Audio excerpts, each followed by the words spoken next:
Вооруженные ОМОНовцы, десятки работников ФСБ, автозаки. Так в оккупированном Крыму началось утро в 7 крымско-татарских семьях.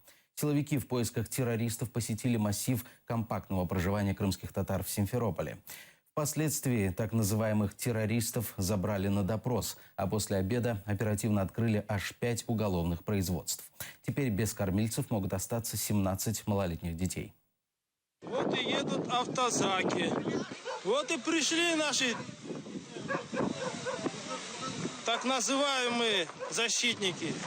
Раз, два, раз, два.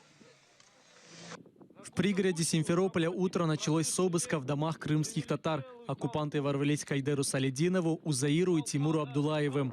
Защитить их собрались соседи. Силовики подтянули вооруженный ОМОН. Без номеров. Почему? Это что за... Это тоже без номеров. Воруете? Где основания, что именно они террористы?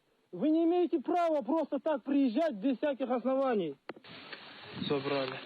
Никто вас не боится, понятно? Никто. Помощь нужна? А вы нас боитесь, видишь, с автоматами, С дубинками. В дома, где проходили обыски, не могли зайти даже родственники. Матери одного из мусульман, которого обыскивали российские силовики, стало плохо. Она потеряла сознание, но врачей к ней не пускали. Вот лежит женщина, а вот врачи, а врачей не пускают. Идите врачей хотя бы. Что вы делаете? Женщина, вы врач? Пойдите посмотрите, вон больной. Плохо проходите, не смотрите на них. После обыска 3 жителей Строгановки ФСБшники забрали с собой. Брат, мы с тобой! Мы с тобой, брат! Аллах с нами! Альхамдулилля! Что делать? Брат! Также силовики искали террористов на массиве Каменка. Пришли к Рустему Исмаилову и Эмилю Джемаденову.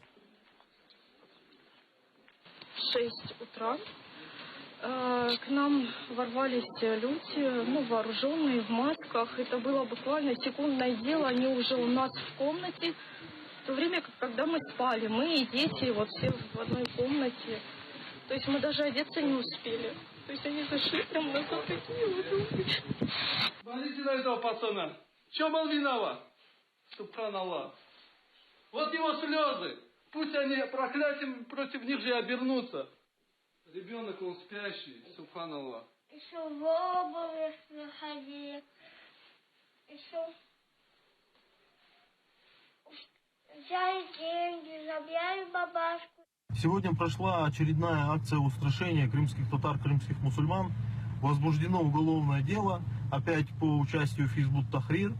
Обыски проходили с нарушениями. Мы с коллегами рассматриваем данную акцию не что иное, как продолжение репрессий, потому что в их домах найдена лишь исламская литература. У этих людей никогда не находят ни оружия, ни чего-то подобного. ФСБшники также поехали к родителям Исмаилова и Джемаденова. Позорники уезжают так! Все сегодняшние обыски проходили в домах мусульман, которые недавно вернулись с хаджа. Паломничество они совершили по квоте для российских мусульман. Известно о 5 задержанных крымских татарах. Их обвиняют в участии и формировании террористической организации. Исмаил Газиев, Наталка Калинка, Заман, АТР. По последней информации, всех 5 крымских татар задержали. Сейчас они находятся в ожидании суда по избранию арестов на время следствия. Об этом на своей странице в Facebook написал адвокат Эмиль Курбединов.